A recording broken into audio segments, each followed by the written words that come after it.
Queen 2014 সালে মুক্তি পাওয়া কঙ্গনা রানাউতের আলোচিত সিনেমা। এবার সেই নাম ঘিরেই শুরু হয়েছে বড় আইনি লড়াই।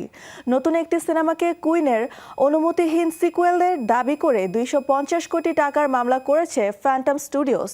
অন্যদিকে কেজিও স্টারের দাবি এটি সম্পূর্ণ নতুন স্বাধীন গল্প।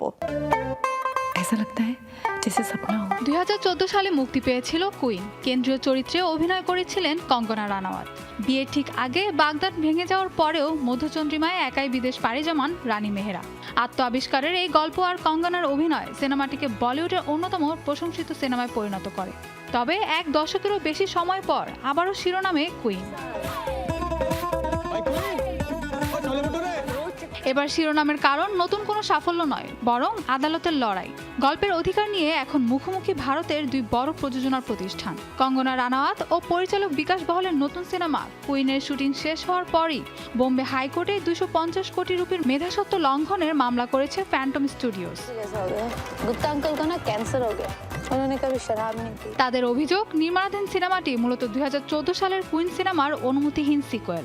মূল সিনেমার মেধাস্বত্বের 50% মালিকানা তাদের কাছে রয়েছে। শুধু তাই নয়, সিকুয়েল, প্রিকুয়েল বা সেই গল্প থেকে তৈরি যে কোনো নতুন কাজের অধিকারও তাদের রয়েছে।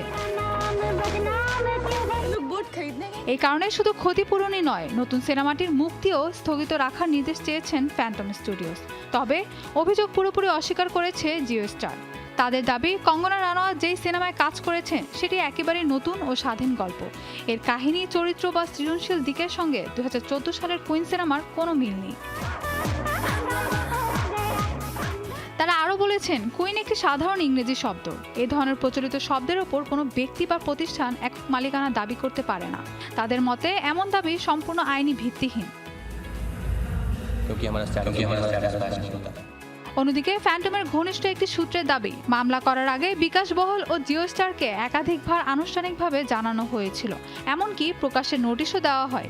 কিন্তু কোনো কার্যকর পদক্ষেপ না নেওয়ায় শেষ পর্যন্ত আদালতের দ্বারস্থ হতে হয়েছে। এখন এই মামলার দিকে নজর রয়েছে পুরো বলিউডের। আদালত যদি ফ্যান্টমের দাবিকে প্রাথমিকভাবে গ্রহণ করে, তাহলে কঙ্গনা রানাওয়াতের নতুন এই সিনেমা মুক্তি নিয়ে তৈরি হতে পারে অনিশ্চয়তা। Myself Rani from India. Mahbuba Mostarin, showbiz tonight. Rani Queen.